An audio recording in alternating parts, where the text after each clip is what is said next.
नमस्कार दोस्तों आज का अपना विषय जो है वो है संगरूर के नए बने सांसद सरदार सिमरनजीत सिंह मान के बयानों के बाद उत्पन्न हुए सवाल के ऊपर। हम लोग इस सारे मुद्दे के ऊपर नज़र रखे हुए थे। सबसे पहली बात तो ये हुई, इस मुद्दे के अंदर जो मेन बात हुई कि भगत सिंह को टारगेट किया सिमरनजीत सिंह मान ने। आम आदमी पार्टी भगत सिंह को डिफेंड कर रही है। कारण ये है कि भगत सिंह के पुश्तैनी गांव में उनके मुख्यमंत्री भगवंत सिंह मान ने जो है शपथ ली, और वैसे भी आम आदमी पार्टी जो है वो भगत सिंह को और बाबा साहब भीमराव अंबेडकर को अपने रॉयल मॉडल के रूप में पेश करती है और अपने हीरोज़ के रूप में पेश करती है, और उनके दिशा निर्देश के अनुसार पार्टी को चलाने की बात करते हैं। लेकिन सिमरनजीत सिंह जो मान हैं, इन्होंने भगत सिंह को आतंकवादी कह दिया। तो सिमरनजीत सिंह मान ने दूसरी जो बात की, उन्होंने ये की कि संत जरनैल सिंह भिंडरावाला जो कि 1984 में जब दरबार साहब अटैक हुआ था उस समय गुरुद्वारा साहब के अंदर थे, और जिनके ऊपर आरोप लगता है कि वो खालिस्तान के कट्टर समर्थक थे और आतंकवादी होने का आरोप जो है उनके ऊपर भारत की सरकार लगाती है, कांग्रेस पार्टी लगाती है, और खालिस्तानी विरोधी जो पार्टियां हैं वो लगाते हैं। लेकिन सिमरनजीत सिंह मान ने रॉयल मॉडल बना के पेश किया है संत जरनैल सिंह भिंडरावाले को, और लेकिन भगत सिंह को आतंकवादी करार दिया। अब जो मुद्दा उठ रहा है उसके ऊपर हम जरा बात करना चाहेंगे। बात जरूरी है दोस्तों, इसलिए हम बात करना चाहेंगे। बात ये है कि आम आदमी पार्टी के अलावा अगर देखा जाए सबसे बड़ी पार्टी बीजेपी है, और कहीं ना कहीं नरेंद्र मोदी जो हमारे प्रधानमंत्री है, और इसके अलावा और भी कई बड़े नेता हैं बीजेपी के। चलिए, कांग्रेस की तो विचारधारा नहीं मिलती है भगत सिंह के साथ में, लेकिन नरेंद्र मोदी ग्रुप या किसी भी मतलब कि बड़ी नेता जो भी हुए, चाहे चौटाला परिवार से हुए, चाहे समझ लीजिए कैप्टन अमरिंदर सिंह हुए, इसके अलावा इधर अगर आ जाए तो मुलायम सिंह यादव एंड पूरा परिवार हुआ, किसी ने भी सिमरनजीत सिंह मान का जो है जिन बयानों का विरोध नहीं किया।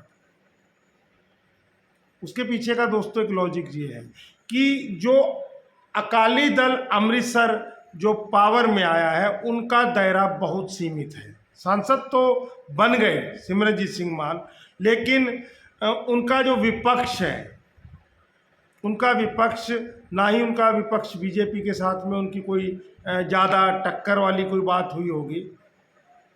हालांकि बीजेपी को टारगेट करके उन्होंने स्पीचें दी होंगी, लेकिन प्रतिद्वंदियों में नहीं आते। और जबकि इस समय कांग्रेस कोई ज़्यादा बड़ी पार्टी के रूप में उनके नेता नहीं आ रहे हैं, आहिस्ता आहिस्ता कांग्रेस का ग्राफ डाउन जा रहा है, लेकिन तब भी अगर नरेंद्र मोदी टारगेट करेंगे या बीजेपी के कोई नेता टारगेट करेंगे तो कांग्रेस को ही करेंगे, और कांग्रेस को टारगेट करने के चक्कर में भगत सिंह को सपोर्ट करेंगे। लेकिन सिमरनजीत सिंह मान के इतने बड़े बयान के बाद में भी किसी बड़े नेता ने कोई ऐसा बयान नहीं दिया जिसमें उन्होंने मान साहब का विरोध किया हो, या कहीं यही कह दिया हो कि मान साहब ने गलत किया, या ये कह दिया हो कि मान साहब ने सही कहा। ऐसा कुछ नहीं हुआ। नेशनल मीडिया ने भी अगर इस घटना को पेश किया तो भिंडरावाले के कारण किया, क्योंकि भिंडरावाले को मान साहब ने हीरो बना दिया, हीरो बता दिया। और ये बात तो जग जाहिर है कि अकाली दल अमृतसर का जो नींव पत्थर है वो इस बात पे ही रखा गया है कि वो शुरू से ही खालिस्तान के समर्थक रहे हैं। सांसद वो बन गए। दीप सिद्धू का अकाल चले जाना, सिद्धू मूसेवाले का अकाल चले जाना, सांसद बन गए मान साहब। लोगों की भावनाएं जो थी उन लड़कों के कारण मान साहब के साथ में जुड़ गई। हालांकि विरोध के अंदर जो है राजेवाला जी की बहन खड़ी थी, लेकिन उनका खड़ा होना भी मान साहब के ऊपर ज़्यादा असर नहीं डाल पाया और मान साहब के लिए एक हवा चली थी, उस हवा के तहत वो सांसद तो बन गए, लेकिन भगवंत मान का विरोध करते करते वो भगत सिंह के बारे में बोल गए।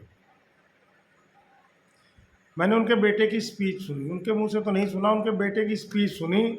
उनकी स्पीच के अनुसार उन्होंने जो तर्क दिया है भगत सिंह को आतंकवादी कहने के पीछे, वो ये था कि भगत सिंह ने जो अंग्रेजी अफसर मारा था या अंग्रेजी हुकूमत का जो नुमाइंदा मारा था, चन्नन सिंह हवलदार, जो कि मतलब कि अमृतधारी सिख था, उन दोनों का कोई कसूर नहीं था। भगत सिंह ने लाला लाजपत राय का बदला लेने के लिए जेन्युइन व्यक्ति की बजाय दूसरे व्यक्ति को गोलियां मार दी। ये इल्ज़ाम जो है सिमरनजीत सिंह मान के बेटे ने लगाया है। और दूसरी बात उन्होंने कही कि असेंबली में बम फोड़ा। हालांकि यहाँ पर इस बात का जिक्र उन्होंने नहीं किया कि बम तो उन्होंने फोड़ा, लेकिन उस बम में कोई भी ऐसा केमिकल नहीं था कि जिससे जान माल का नुकसान होता। लेकिन उन्होंने ये तर्क दिया कि असेंबली में बम फोड़ा और जो मतलब कि जिन व्यक्तियों का दोष ही नहीं था, जब लाला लाजपत राय की जो है मृत्यु हुई, वो दोनों जो व्यक्तियों की हत्या हुई, वो दोनों व्यक्ति उस समय लाला लाजपत राय के इर्द गिर्द भी नहीं थे, लेकिन भगत सिंह ने उनको मार दिया। हमारे युवा और आम आदमी पार्टी के नेताओं के तर्क ये है कि भगत सिंह ने 23 साल की उम्र में देश की आज़ादी के लिए शहादत दी। सही है, बिल्कुल सही बात है। उस समय हमारे जो आजकल के युवा हैं वो मतलब कि ज़िंदगी के मज़े ले रहे होते हैं, और वो व्यक्ति ने पहले जेल चुनी, फिर जेल के अंदर उसके ऊपर जो वो अंग्रेज गवर्नमेंट ने जो उनके साथ धक्का किया, 64 दिन की भूख हड़ताल, इतना लंबा संघर्ष चुना। और उस संघर्ष के बाद में जो भगत सिंह जो थे, उसके बाद में उनके पास माफ़ी मांगने का ऑफर भी आया महात्मा गांधी के माध्यम से, लेकिन माफ़ी नहीं मांगी, फांसी के फंदे के ऊपर झूल गए, लेकिन झुके नहीं। तो एक बात मैं यहाँ पर सरदार सिमरनजीत सिंह मान को कहना चाहूँगा। हालांकि मैं उनसे उम्र में बहुत छोटा हूँ, अनुभव में बहुत छोटा हूँ, बहुत बड़े नेता हैं, बड़े ही एक मतलब कि बुद्धिजीवी भी हैं, ठीक है। हालांकि उनकी बात करने का जो ढंग है या उनका जो सपोर्ट है वो गलत होने के कारण वो एक बैक साइड पे रहे, अभी एक बस किन्हीं कारणों से उभर के सामने है। तो वहाँ पे मैं एक बात कहना चाहूँगा, गलतियाँ किससे नहीं होती। एक 22 साल का युवा जिसके पास में डिसीजन, जिसको पता नहीं था, जीवन के पूरे मायने जिसको पता नहीं थे, लेकिन वो 22-23 साल की उम्र में इतना जीवन जी गया कि उसको जीवन के मायनों का पता चल गया। उसकी जैसे अंदर के दिमागी जो सिस्टम थे वो खुल गए, उसको महत्व पता चल गया कि लोकतंत्र क्या होता है, आज़ादी क्या होती है। उसको इस बात का पता चल गया कि गुलामी क्या होती है। ये बड़ी बात है मान साहब, ये बड़ी बात है।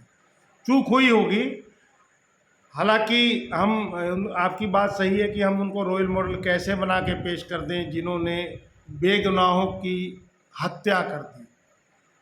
चूक हुई होगी, मैं ये बात आपकी बात से सहमत हूँ। उस समय की सरकार थी ब्रिटिश गवर्नमेंट, उस समय की ब्रिटिश गवर्नमेंट के अधीन थे हम लोग, ठीक है। गलती हुई होगी, मैं इस बात के लिए मना नहीं करता हूं, लेकिन उसके बाद का जो संघर्ष भगत सिंह का है उसको झुठलाया नहीं जा सकता। ये भी एक सत्य है।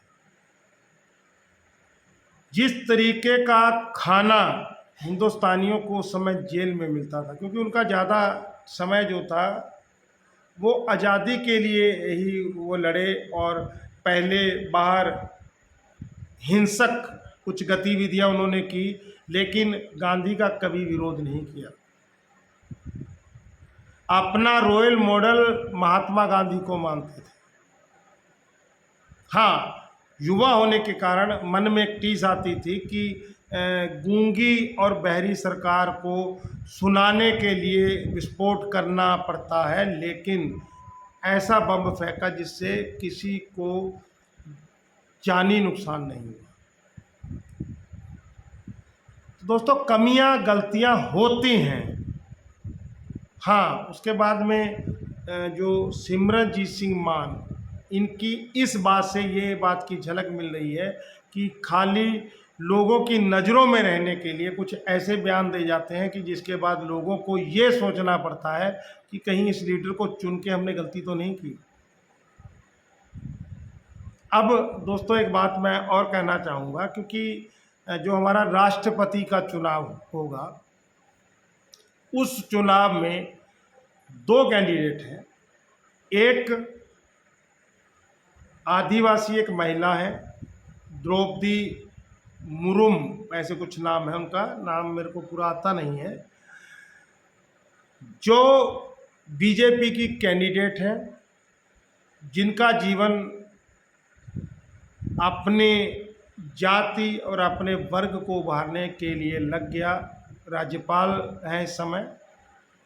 और जसवंत सिंह, जो बीजेपी के ही पुराने लीडर हैं और इस समय विपक्ष की जो कई पार्टियों के कैंडिडेट हैं।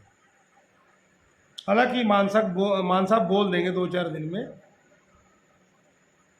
उनमें से मान साहब किसको वोट दिया, क्योंकि दोनों ही जो सोच है, दोनों ही जो सिस्टम है, वो आपकी सोच से तो मेल नहीं खाते।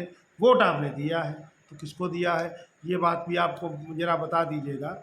क्योंकि हिंदुस्तान की राजनीति और हिंदुस्तान का राज कैसे चलता है, हिंदुस्तान की जो पार्टियां हैं वो एक सोच है, और उस सोच, जो अपनी सोच को जनता को समझाने में कामयाब हो जाता है वो सत्ता चलाता है। आपकी सोच जो थी वो दीप सिद्धू लोगों तक पहुंचा गए। आपने कहा कि मेरी कौम मेरे को हराती है, तो कौम ने आपको जितवा दिया। आपने अपनी कौम के ही हीरो भगत सिंह के ऊपर उंगली उठा दी। भाई, कांग्रेस ने भगत सिंह के व्यक्तित्व को, नेताजी सुभाष चंद्र बोस के व्यक्तित्व को दबाया, क्योंकि उनको भारत के ऊपर राज्य करना था और 70-75 साल राज किया। लेकिन आप जीतने के बाद में, हो सकता है आप भगत सिंह की कई बातों से सहमत ना हो, पांचों उंगलियां हैं, एक जैसी नहीं होती हैं, लेकिन आपने क्या कर दिया, जिन युवाओं के दिल का वो हीरो था उनकी भावनाओं को ठेस पहुंचा दिया। भारत के अंदर अपनी बात को कहने की आज़ादी सबके पास है, लेकिन किसी के किरदार के ऊपर उंगली मत उठाइए। हाँ, एक बात मैं यहाँ पर और कहना चाहूँगा, जो सवाल इस समय उठ भी रहा है और जो सवाल आपके बेटे ने उठाया, मेरे को अच्छा भी लगा कि हम लोग भगत सिंह को रॉयल मॉडल तो मानते हैं, लेकिन उनको शहीद का दर्जा नहीं देते हैं, क्योंकि उनको शहीद का दर्जा देने के बाद में भगत सिंह के जन्मदिन पे सरकारी दिवस की छुट्टी होनी चाहिए, जैसे महात्मा गांधी के ऊपर होती है। पंडित जवाहरलाल नेहरू के नाम पे जो है बाल दिवस मनाया जाता है। ऐसे ही भगत सिंह के जन्मदिन के ऊपर भी एक सरकारी छुट्टी होनी चाहिए। ये हमारी जो सरकारें हैं इन्होंने दो रूप अख्तियार किए हैं। क्रांतिकारी जो भगत सिंह हैं उनको सामने क्रांतिकारी नहीं माना, क्योंकि अंग्रेज़ों के सामने वो आतंकवादी थे और अंग्रेज़ों के साथ में आज भी भारत के इंग्लैंड के साथ में अच्छे रिश्ते हैं। इसलिए भगत सिंह को जो है क्रांतिकारी नहीं माना और उनके जो है जन्मदिन के ऊपर सरकारी छुट्टी नहीं थी। ये कमी सरकारों में है। चलिए ज़्यादा लंबी बात नहीं करेंगे क्योंकि मुद्दा फिर भटक जाता है। आपको मेरी बातें कैसी लगी कृपया अपने विचार रखें। मेरे अंदर भी बहुत सी कमियां होंगी, गाइड करिए ताकि हम लोग सब लोग मिल के एक नए भारत का निर्माण कर सकें, एक नए समाज की जो है संरचना कर सकें और तीसरी शक्ति के रूप में अपने देश को उभार सकें। यहीं पर मैं अपनी बात को ख़त्म करता हूँ। जय जवान, जय किसान, जय हिंद दोस्तों, धन्यवाद।